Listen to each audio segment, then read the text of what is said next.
So my Black history is pretty much on point. But I think it actually had a different effect on me because then I went to college, undergraduate school in Vermont, where there were no Black people. But my view of the world was, because I come from a place where Black people did everything. They were the politicians, they were the plumbers, they were the cab drivers, they were the cops. I never saw things like there's things that Black people can't do. That never crossed my mind. It was never like we're not talking about that. Okay. I asked you a question. When you were in school, in your American history book, did they have a chapter on Black innovation and inventions? I want to say no. I don't know how I learned about that stuff, but I want to say it wasn't in my school books. But I learned about all that. I mean, we learned all that. I got you. Yeah. But here's the thing. You probably learned it because you were African American and you wanted to find out more information, right? No, we shoved up our ass at school. No. Those white kids, part of my language. Kids, those Indian kids, those Japanese kids, people around the world don't know what we have contributed to America. Do you agree? Fully agree. Oh, I fully agree. Do you agree with that, Dr. B? Now, do you think if it was taught in history books, just in this country, that Black people, do you know how many inventions Black people have made? Just take a guess for the United States of America. A ton. Well, I tell you what, give me 5 things that Black people have made that are used worldwide every day. I'll start the time. Ding, ding, ding. Oh, wait, so what's this black knowledge? Because you said I'm just trying to make a point.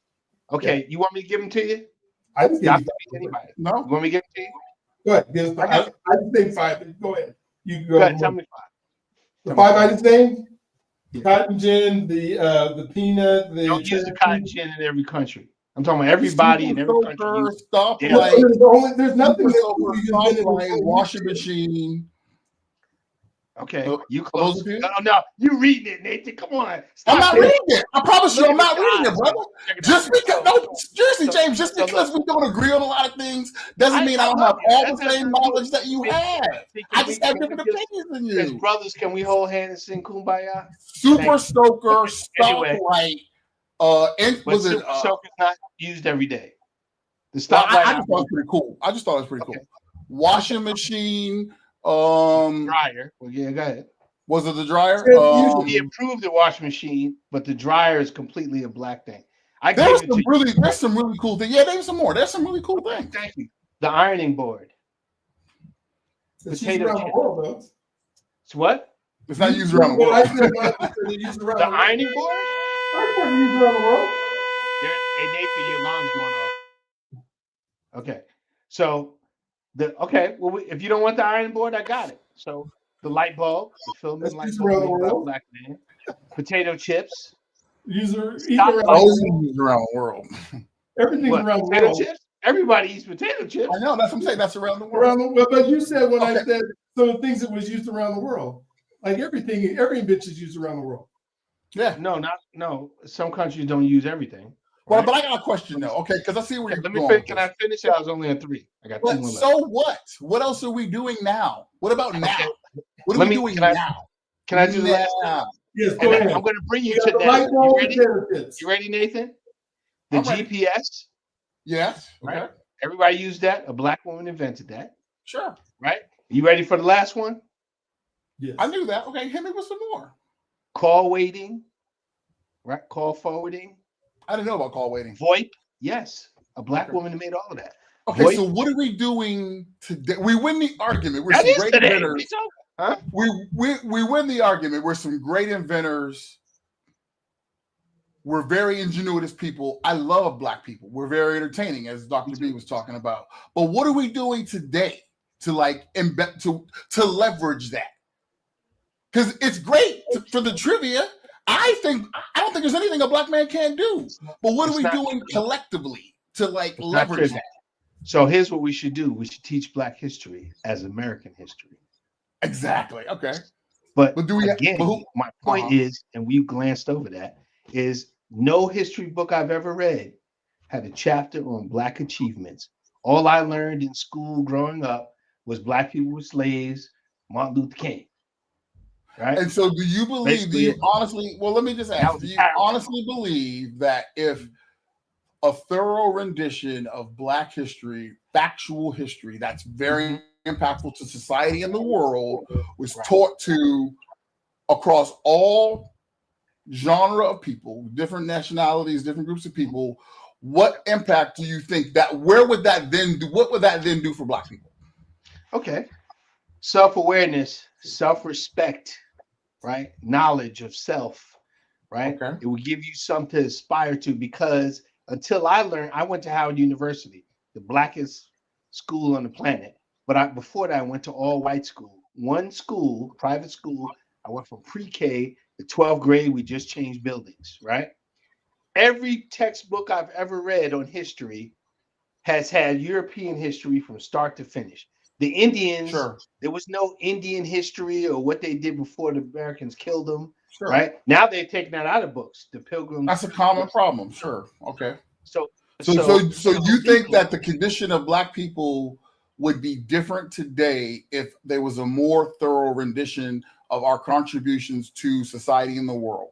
You think so? Basically, you're saying you think we're where we are because we don't have knowledge of self and we don't believe in ourselves. One of the factors, yes, right? Absolutely, 1,000%. Absolutely, 100. That who we are and who we believe we are, just evidence in the podcast, the 150 now that I've done. One of the number one themes in the podcast is I want to see somebody who looked like me doing something that allowed me to believe that I could do it. And these are successful people saying, I got to this position because I saw somebody doing something similar. And then on the flip side of that, we worship the things that people do. We look like a person like George Washington, the father of our country. This is the same man who had 300 slaves that took all the teeth out of a slave and put in his own mouth so that he could chew. I mean, this is it. And then we're idolizing these people. And so there was some kind of equalization or evening out of some of the things that we believe that we could do because we've been told that we can't. Okay. We've been told I think that's probably just a peculiarity of my personality. And like I said, I grew up in DC. I was always around Black people because I have never felt like I needed to see a Black person doing something, whether Black people had done it or not. But now that if I hear enough people tell me that it would benefit others to see Black people doing it, I'll believe it. But have you ever been in a room? Been in a room where it's full of white folks and a few Black folks, and almost count the amount of Black folks that are in this room? My entire life, ever since undergraduate school. I have no idea what you just said. What you said? No, it's somebody censoring it. Your entire life. So listen. I've either been the only Black person. I've either been one of a very few Black people, or I've been the only Black person. Where I currently work, I'm the only Black person on my program. And the reason I ask that is because you know that. And so I go into a room and I say it doesn't matter, and yet I still count, which tells me that it does matter and that I do think about the makeup of the places that I'm at. For some reason, that's part of who we are, that we say, I just need to know that I'm not alone in this. Or if I am alone, that I have some type of support that's going to help me get through. Or just as a thought of who I am and what I believe in. What I think, not that you can't achieve. I've always believed I could be anything. I can change anything. But at the same time, I don't believe all of us can. Because I don't think all of us have had the same opportunity that everybody else has. And I almost consider myself an outlier as instead of a person who's part of the mainstream. And if all of us thought we were part of the mainstream, I believe we would achieve more. So I think my most common experience has been that I don't count until usually it's honestly something happens, like someone will say something. Yeah. And then it'll trigger me to go to do a quick room check, and I'll go, wow, you're right. But usually, because it's just been for so long, like since I graduated undergraduate school, I typically don't think about it. So, sorry, James. Here's the thing. So sometimes, and this is just me, right? I have to take myself out of my body and look at the big picture, right? Mhm. Sometimes we can't see the forest for the trees, That's for right? sure. And your situation might be different than other people's situation. And I know everybody didn't grow up in the projects like me. I had 3 bars around my house, right? And then in the 70s, people were getting high and needles and cursing and drinking Boone's Farm and all that kind of stuff. So to get out of the environment was a beautiful thing. Now, I'm going to tell you, you've been to the Philippines like I have, right? Mhm. Ask any foreign person what they think the percentage of population of Black people in America is. They usually say about 50% because they see us on TV, so they don't know what's going on. I had an argument, right? Because I try to, as I get older, each one teach one, right? So I was in the Philippines, where you was, Colombia, all those places, right? And when I tell them, oh yeah, a Black person made the elevator, or a Black person made the GPS, or Black people allow us to talk now over VoIP and Zoom and everything. No, impossible. Why didn't I know this? Because nobody taught you.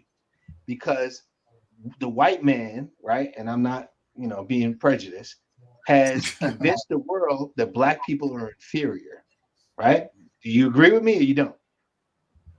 I agree with you. Yes.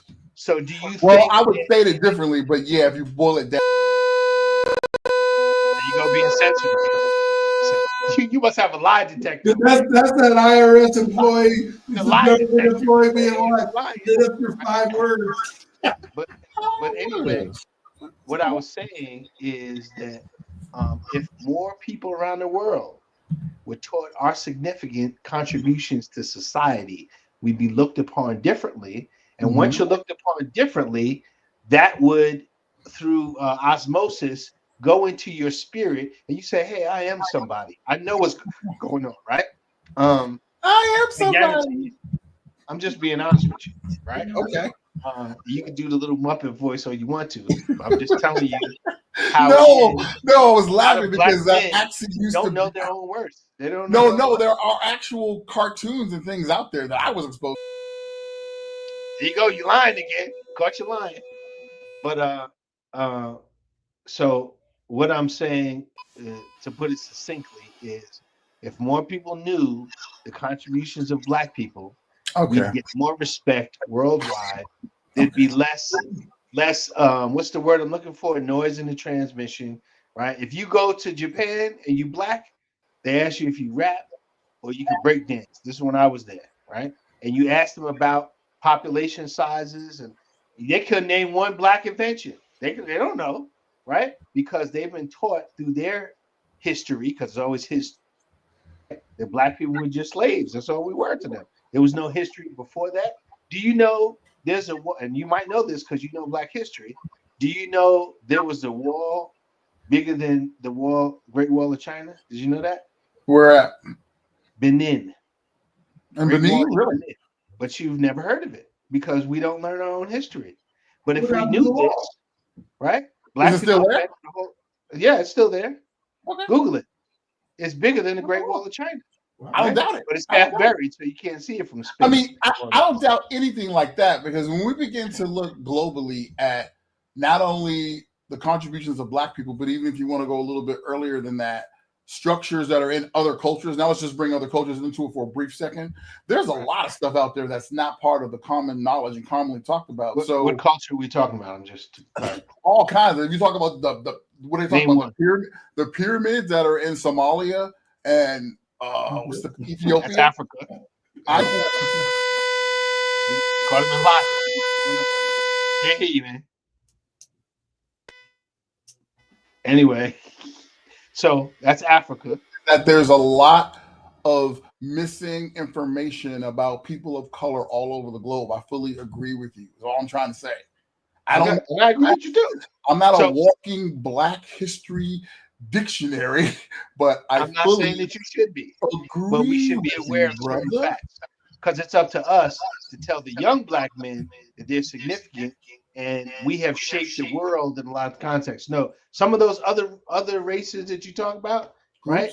Asians come from Black people. Did you know that? Yes, I did know that. Okay. So a lot of the other races No. I'm just starting saying. to feel a little bit. I'm just making a point. Like, is it because my ex-wife is white? Like, what's going on with this? What? I didn't bring Dr. B. Did I bring that up? I'm just making a point, bro. I mean, did you know this? Did you know that? What are you talking about? No, I'm saying, did you know? I'm asking you a question, right? It shouldn't offend you if you know the answer, right? If you don't, you shouldn't be offended. It offends me that you don't think I would know that. Like you said, we're three brothers having a conversation. Sheila's here too, I think. Trying to make a common vernacular. Sheila G. You're right. I guess the reason why, and you're right, I shouldn't put it off on you. I put a lot of time and effort into my own self-education about Black history, racism, and all that kind of thing for decades. And it's not something I've ever told you. So I have the knowledge within me. So when someone says, well, I bet you didn't know that other groups come from Black people, I'm like, that's kind of, there's like memes on Instagram that talk about that. So like, really? Like, you really don't think people know that? Like, in fact, half of my peeps in the Philippines that know the people I chill with in the Philippines, they all acknowledge they come from Black people. They all. Yes, acknowledge. I didn't say the Philippines. We talking about China. You said other races, but what are you talking about? There are Chinese scientists who have been on the internet. I will send you some links. I agree. Who said themselves, we come from Black people. So what are you talking about? Do you think all Chinese people have that view? Or I don't care. I care that recognizable, doctored, educational, and people who are educated, who people listen to, know it. That's what I care about. I don't care about what the rice farmers think out in Xinjiang fucking village. The uneducated folk, I don't care. But the fact that in their political structure, in their educated structure, they know the truth. They know. But so if the masses don't know the truth, then what's the point? So where I want to kind of bring this, and we can go with is Black history and important. 1,000% is important. However, what we need to we shouldn't have to have a month that says that we're going to celebrate Black history. It should be all time at all time. But we have to take it upon ourselves not to allow our children to be educated by what another system thinks they should be educated about. And I think where I see when Black, at least in America, where Black Americans were doing the best is when we were segregated, which is sad to say, is because we had the highest test scores. We had the highest, we had family that was part of making sure that we knew things. It was a family unit that was, the values were being taught. We were grown. We were being able to have, we were doing economically sound in the communities that we're in. We own the stores, we own the things. And then we decided to integrate.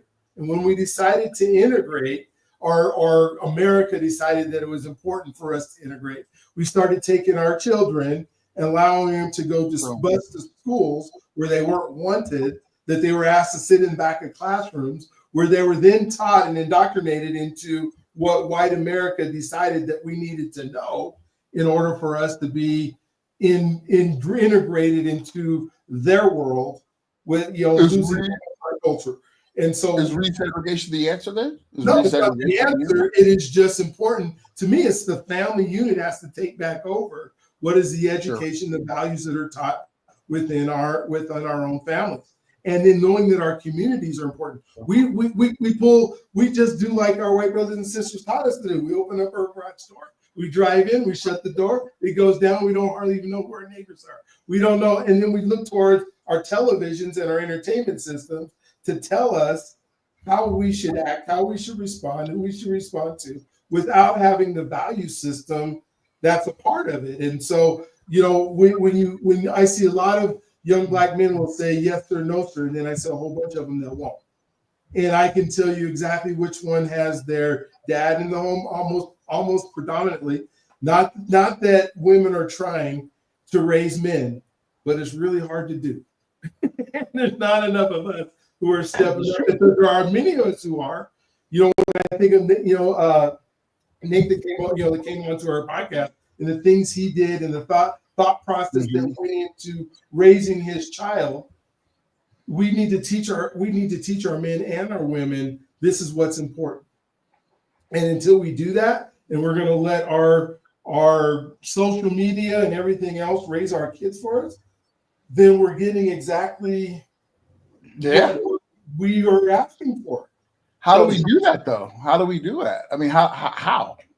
It seems like the genie's out of the bottle on this one. Like social media is here. You know what I mean? And I'm not saying our kids shouldn't be on social media, but who's teaching them how to use it? Are we so lazy that we don't spend the time going, okay, this is some of the things, and sit down at the dinner table and saying, and because we have a dinner table, and then we're not having to watch TV, we're saying, okay, so what did you at 11 years old or 12 or whatever you decide they can get on social media? What did you see today, son? What did you see today, honey? What is it that you thought about that? Here's, now you know our belief system and what we believe is the family, what's important. What do you think is different about what you just saw, what you just heard? Those conversations have to happen.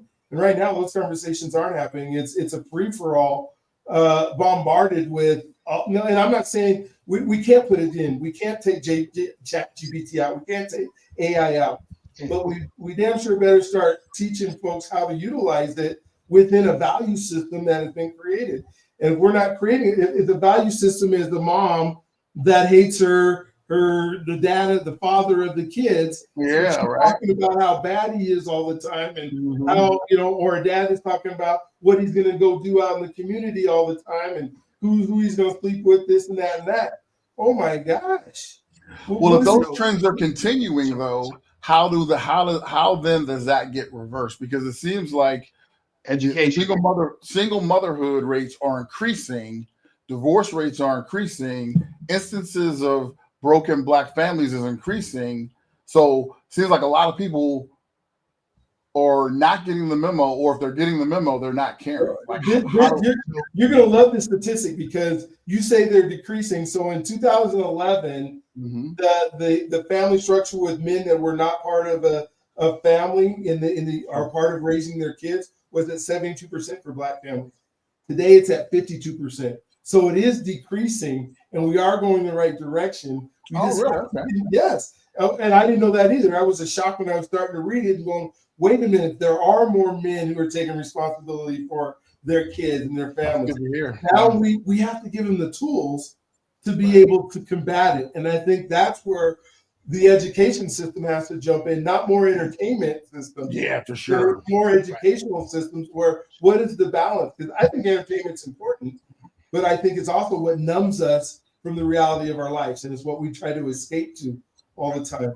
But we got to spend, who's teaching how much personal development that our kids have to have as they're growing and they're learning and they're increasing their knowledge. Who's giving them the stats that, the book that says Black History Heritage, where I got this really cool book from what's his name, I need to have him on one time, Dr. Mack.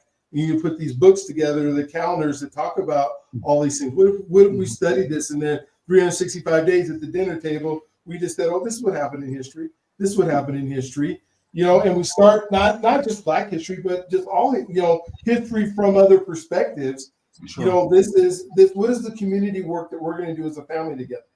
I mean, how many of us have gone out and done, I remember taking my kids to, at Christmas time and some other times where we would go down to the soup kitchen, or we'd feed the whole, those things where we're contributing to our society and sharing those values of what that means, instead of, okay, what's the latest? We spend so much time teaching our kids how to do sports. Like, we're all going to be professional athletes someday, and we revolve our lives around sports. How about engineering? There's all these things that are programs, but we're so we got to, putting so many, packed our lives with so many things. We forget that we only have about 12 years, 15, at 12, 13, 14 years with those kids that were there in order to influence them. And if we're not doing it, who is? Well, that's kind of like a dream. I think I wish I had that button. Anyway, I think that as Black people, we have to maintain homeostasis, just like in the body, where your glands give out whatever. There's a balance of everything. We need to balance our lives and educate ourselves in finances. Yes. Our physical condition, medicine, become well versed, do things outside the norm, right? I've done a lot of things that I've been criticized for, right? I've been to operas. I've done things that we have not conventionally done, right? Historically done, right? To experience more of the world, right? Because I'm 60. If I live 20 more years, I'll be lucky, right? So I got to make a dent in the time I have, and I'm trying to strengthen relationships, right? Even with Nathan, I'm trying to get it tight, right? And embrace my brothers, and I want us to grow together, right? Absolutely. So 100%. we are so adversarial, right? No, not you, Nathan. I'm just saying we I as know. black men, right? Even black men and black women are so adversarial. We don't listen to each other, right? And we have this confirmation bias. I believe what I believe. I'm not going to accept any other kind of belief into my belief system, or I'm not going to agree just because I don't like what's being said or whatever. So I listen to everybody and try to take in. Of course, half the people talking are just expending air, right? So you take what is valuable to you and drive on. So as a child, as these young black men are growing up, what do they see? And they're seeing hip hop, twerking, all of this kind of stuff, right? So it's changed the narrative for us. A lot of white people, other races, see us as kind of entertainment, right? They don't see us as intellectuals and things like that. So again, it goes back to education. A lot of black men uneducated. I have a nephew. He's on fire, man. He's a hard worker, whatever. He said, Uncle, I want to learn about investors. So, hey, anytime you come here, come to my house. He came to my house. We chopped it up. He was here. He spent some time at his father's house, and he came to my house, right? And I sat down and we talked from ground zero, right? He's invested now. He's doing his thing, right? He's a hardworking guy, whatever. And I appreciate that. But very few black men are going to come into an older black man and say, hey, teach me, show me something. Teach me something I don't know, right? It's not going to happen. So you got to go to them. Like today, I was at a conference for, what do you call this? Tax liens, right? And then, so I'm telling you, the whole room was black. Maybe I think there was 2 Indian guys or something like that, right? Because it's Charlotte, right? So it was a white teacher, and he was like, and it not being racial, just to give you an idea what I'm talking about. So he said, how many of you in the room have looked at tax liens before? I didn't raise my hand. I have the program. I went through the course for. I didn't say anything, and a bunch of people raised their hand, right? And he said, well, how many people want to get money or whatever? Now, everybody in that room was over 40 years old, right? Then he said, how many of you own real estate? I raised my hand up and one other person in the back, and it had to be 50 people in that room. It made me want to cry. Yes. So after the meeting, and I swear to you, my wife gets tired of standing around while I'm talking about money or whatever, because that's one of my favorite subjects. I don't have all the money in the world. I'm not Dr. B, whatever, or Nathan, but I'm trying to get there. So anyway, the young brother stops me, and he was like, so you invest in real estate? I said, I do. He said, well, I need to get with you. I sell real estate or whatever. I said, is this a sales transaction, or are we going to bond and talk about money, how we can come up together? He's like, man, you the first person who told me that. So I was talking to him. Another guy came, another brother, and we just had a conversation, man. I could have been there for hours if my wife wasn't waiting, right? I invited them to the Rotary Club meeting tomorrow. Nice. 2 other young brothers, right, and getting them in, right? So when I got there, there was 26 people in Rotary. One was a brother. I'm not going to mention his name, but he has a successful nonprofit here, blah, blah, blah. And he's putting other brothers down, got it. So I made the whole Rotary Club, actually, I made it more diverse. Let's just say that. Yeah. And through that diversity, it's funny to see, like older white gentlemen talking to younger black men, because they're imparting knowledge. It doesn't matter where you get knowledge from, as long as you get it, right? And I could already see a change in their attitude, like when they put on their Rotary pin and come to these events, and we talking about grown-up subjects, and they got guest speakers asking questions. I'd love to see that. I'm sorry, I got off on a tangent. No, but education is important. Good stuff. Absolutely. And what I want to say, that when I'm talking about what we need to do, and how much time in pretty much every conversation that I have with anybody, I'm injecting with What does it mean to have a spouse or a partner or somebody who can walk through all this with you during the journey? Can you get twice as much? Can you do twice as much? Can you impart values? Because it's hard to do stuff alone. I don't believe God made us so that we could be by ourselves with alone. I know we get in situations where we it's tough to be, but I think He put us together. And so as you get to talk about your wife, James, and you get to talk about what you guys do together, the things you're always proud of her. You're always saying the things you do. Earlier in this conversation, you talked about her leading something over at the VA and being in charge. If we can continue to bring that as part of what we do and part of what we talk about, Nathan, you asked what are some things that we can do? That's something that we can do that changes the narrative on that we're trying to do this all by ourselves. So we're trying to do it all. That the women are saying they don't need us. We need them as much as they need us, and they need to be saying the same thing. And if we can start doing that, and James, I love the fact that you're out there in the Rotary, and I don't know how many women are part of your Rotary Club.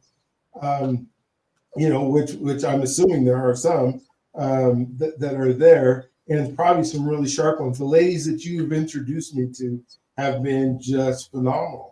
But sometimes we don't talk about that. We look at one of my highest podcasts out there is Marcy Mink, the helicopter pilot. Right. She the thing is stared up. She's good people, man. Oh, she helped me a lot. She brought me into Rotary, basically.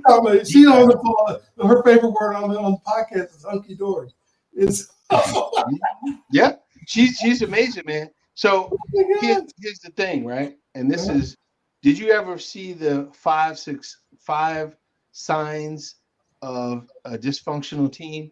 Did you ever see that? Okay, I'm gonna send it to you, right? Okay. And my boss gave it to me.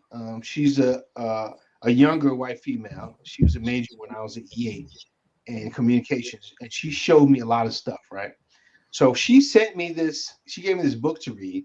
It was 5 signs of a dysfunctional team, right? And the book is just a lot of fluff, but it comes down to 5 bullets, right? Black people emulate those 5 bullets, and this is why we're not successful as a team, right? And if you look at it, and I love my people, right? I do. I love my people, right? I believe you. But I'm just gonna say that when you, and I can say you the 5 things, but when you talk about any successes you've had, right, or what you've done and what you're proud of or whatever, somebody is going to be jealous. There's always going to be hatred. They're going to take it as bragging, or you are, something's wrong with you, blah, blah, blah. And I don't like that, because let me tell you something. If Nathan or Dr. B, you do something, tell me about it. I want to know, because I want to get where you at. Show me how to do it, right? Nathan really got me in the trucking business, right? I learned something from him, right? Exceeded me. You got a company. I don't have a company. All my business, huh? I said, you actually exceeded me. I don't even have a company. So that's not the point. You gave me the idea talking to you that day, right? Yeah, you went to the school. I didn't have the cojones to go through the school because I can barely drive my car, right? But when I sat down and did the research and figured it out, I said, okay, I could do that, right? So you can learn from anybody. You can get information from anybody, right? It's what you do with the information after that, right? And then if I go to you, Nathan, right, and say, hey, Nathan, I got this thing. Now, I've told you about a lot of things before I got into it, right? Nathan, let's do this, let's do that. And you had other things going on. I got that, right? But some people will take it as you're bragging, or you think they're better than them or something like that. Like when I said, did you know, right? You said, hey, what are you talking about? And you jumped to your wife. I don't know where that came in. But anyway, right? So Black people can't take a lot of criticism, right? I'm just putting that out to you, right? Because of the self-esteem problem we have, right? And you might say no, but it's a generational thing, right? Because you always have that stigma in your mind from the history you were taught that you were just a slave, right? Well, maybe not you, because you were in Chocolate City, but for I don't have that stigma. So yeah, I'm just saying for everybody else, and everywhere I go, me and my wife go, and she told me, she said, we're the only Black people here, right? That's good. We're making change. We're doing something different, right? I do the black stuff too, right? If you're gonna call it black stuff, right? If you weren't there, there wouldn't be anybody. Here you go. So I feel, and this is me now. Tell me if I'm right or wrong, because we all on the same level here. I feel whenever I go somewhere and I'm the only black person, I'm representing my whole race, right? Because if I don't feel that way at all. I think that's ridiculous. I don't feel that way at all. You don't think so? Okay. Because so then conversely, what I would have to do then is whenever I see a white person, I would have to treat that person like they're representing all other white people, and that's not fair. It's not fair, but the reality is that you are. Yeah. The reality is that you are who you are. To them you are. You are. Yeah, trust me. No. I accept the fact that when people see me, they may decide to attribute whatever I do to all the other black people. I can live with that, but I myself recognize that's a flaw, and I don't do it. Yeah, I don't either. So here's the thing, right? Yeah, and this is one thing I learned in business school, right? About presenting yourself the correct way and how you dress and how you appear to people, right? Sure. Because when I was growing up, right, and you were wearing do-rags and your pants hanging down, whatever, people wouldn't take. I'm serious, but that's out of New York. So people won't take you seriously, right? Because you can't be the head of a boardroom and you got a do-rag on, your pants hanging down, and boots and all that stuff. Your Timbs on. That is not. They're not going to take you serious, right? So you got to wear a suit, just like they berated Zelensky for not having the suit on, right? It's the way that you. I'm being honest with you. I'm making a real life example. It's how you present yourself as a black person when you are talking business or whatever, right? You have to represent. So I went to the conference today like this. I had on a dress jacket, whatever, blah blah. And I think you should dress age appropriate. Do I do it all the time? Absolutely not. But if I'm talking business or I'm out, whatever, because I'm in a whole bunch of NAACP and all that kind of stuff, right? When I present myself, I try to present myself as a well-spoken individual, which I'm not, right? I'm not a good orator, right? I can't hear in this ear sometimes, so I ask people to repeat themselves. But I try to dress so I don't look like I'm out on the block somewhere, right? And I try to talk like I got sense. It doesn't always come through, right? But don't believe that people aren't judging you if you're the only black person in the room and you talking crazy. Trust me when I'm telling you. I often say in rooms that I'm in, I'm not representing all black people.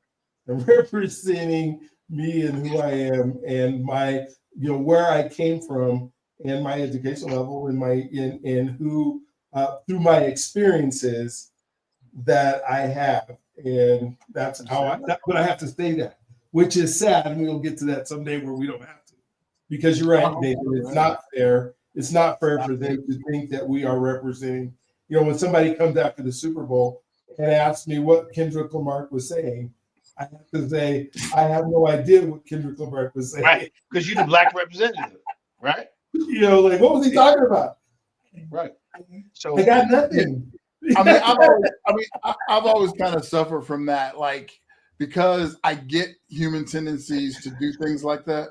Mm-hmm. But if you really think about it, because it's so illogical, I tend to forget that human beings still do it. Meaning, because if you just think about it, it makes absolutely no sense to judge a whole group of people by one. That's why it's just amazing to me that people would do it. But you're right, people do it, because it just like that's just ridiculous. So I just tend to just disregard that. So probably to my own fault. Probably about their experiences, right? If you're the only one in the room, think about how many rooms they've been in that they've only seen one black person. If you're in that room and you've only been the one in that room, probably every room they're in. So they don't have any other experiences to pull in to go, wait a minute, they must, these are the only 8 people I've ever seen. I was amazing. I was in Alabama 2 weeks ago, and we're doing a tour of Birmingham, and the gentleman who's doing the tour is just this amazing individual who took on learning. He's a white dude who took on learning Black history. He has his dad during the tour, doing the tour with us, and we're standing in front of the 16th Street Church. And his dad says, I grew up 15 miles from here and only saw 3 black people my whole time growing up. And that area is 80% black. So, so let me ask you a question, Nathan. And Yeah. it's a personal one, if you don't mind. Can I ask you a personal question? Go for it, man. I love you. So, do you think that when you walked into a room with all white people, with your white wife, you don't think that they had some preconceived notions about you? Sure. Do you think you were treated equally? Oh, yeah, of course. So now, do you think that there would be a difference if you married to a black woman as opposed to a white woman? In terms of their preconceived notions about me? Right. Probably, sure. Yeah. I had somebody in the VA tell me, right, a female, we just chopping it up. And she said, and she didn't know my wife had worked there. My wife moved to another location. And she said, "You look like you don't date black women." I was like, what? Where did you get that from? Right? So now here's what really bothered me. She said, it's the way you talk, it's the way you dress, and the way you act. I said, so, and I had to sit down with her. I closed the door and I had a conversation with her. I said, listen, sister, she was younger. She's like 29 years old. I said, so what you said to me is very insulting, right? But I'm not going to be insulted because I'm not that kind of person. I try to empathize with people. So what you're saying is all black people are ignorant, right? And the way I talk may or may not offend you. And you think other black women would not be attracted to intelligence or, you know, dressing clean or whatever, right? I'm not the most beautiful person in the world, right? But there, stop, Nathan. I know you. Anyway, but I found it kind of disheartening that she would say something like that, right? Yeah. And I showed a picture of my wife, and she says, "Well, she looks Puerto Rican." Okay, whatever, right? Yeah. Still black. But what I'm saying is, it shouldn't make a difference how I talk and everything else like that. It's just the preconceived notions that we have, right, from not being educated, right? Because me being black has nothing to do. I should be able to date who I want to. You know, hey, white, black, blue, Filipino, whatever, right? Exactly. It should not change my blackness, right? And when I say blackness, blackness is a consciousness that you have, right? See, but that's what I mean, though. Not black. It's your black consciousness or your self-awareness, right? See, no, but that's what I mean. That's my problem. Is the fact that everybody is so adamant about what their idea of being black is that it's almost like it would be impossible to become unified because we're all black, because you see it playing out.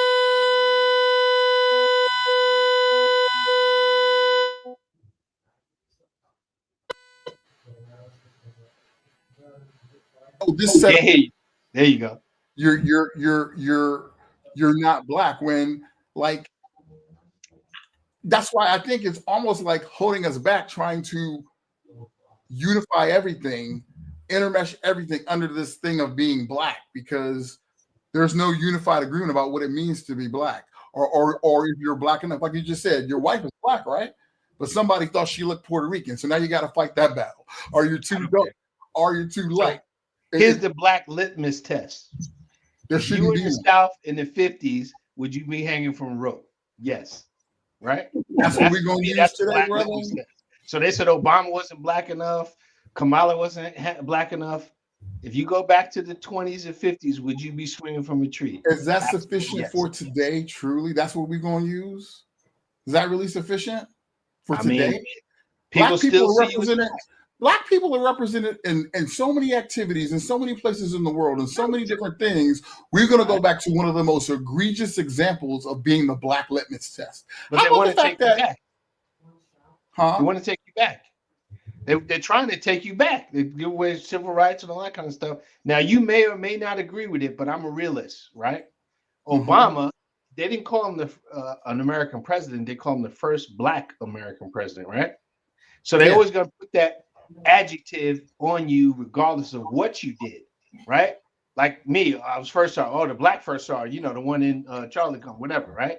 Well, what bothers me is when we do it to ourselves, though. Forget what they're doing. What about it was done on purpose. It was done on purpose to make sure that we thought the most important thing about us was that we were black. the number one thing. And so then now that we have taken that on, they're going, wait a minute, that's not important anymore. And so I agree with you 1,000%, Nathan, that we should not be judged by the color of our skin, but by the content of our character. Right? That is okay. Yeah. However, we got a long way to go. Which is sad that we have a long way to go, because we do think of it in terms, especially in America, because we spent 400 years being told that was the most important part of it. Well, why don't we take that on though? Like, since we're trying to move things forward and we're trying to do something new that's actually going to work, why can't that be part of the new narrative that we're talking about? I think it is, but we're looking at 400 years of reversal. Right. It's we have. Well, you got to start somewhere though, right? Yeah, what do you propose we do about that, Nathan? Besides getting your mic fixed, what do you think? I know, right? I don't know what's going on with my mic. Can you hear me? Yeah, we hear you. There's this, and I know the thing is, you should never talk about other YouTubers, right? There's one very notoriable one though. You guys may even know him. He has a huge followership. He catches a lot of flack because unfortunately he is a Republican. However, he would be one of the last people you would expect to say, I rock with people if we're going in the same direction. So you guys may know what I'm talking about, and based on their values. How about every time someone's listening to us as Black men and we're talking about things, that's what we stick to. We rock with who rocks with us because of the same values. Now, of course, it's going to come up that we have a common history because of our skin color, but that's not just, it can't just end there. We got to talk about where we're going, which is values-based. Where we're going has nothing to do with our skin color anymore. No matter what other people try to do, that cat's out of the bag. Where we're going is based on our values. Everything that's happening is based on our values. I know it's like skin color is so easy to distinguish, so we think it has to do with everything, but it really doesn't. So how about we incorporate that into the discussion? And as more people start to do it, it takes hold. At some point, you got to say, okay, am I going to keep carrying this color water, or am I going to start carrying water based on values? Now, I would agree with you, right? Can I interject with a condescending kind of devil's advocate remark? So if that's the case, if we're not seen, thank you. So if we're not seen as being Black, like you say, we should judge people on the content and the character, all that kind of stuff, right? Mm-hmm. So why can't we teach Black history down with the government?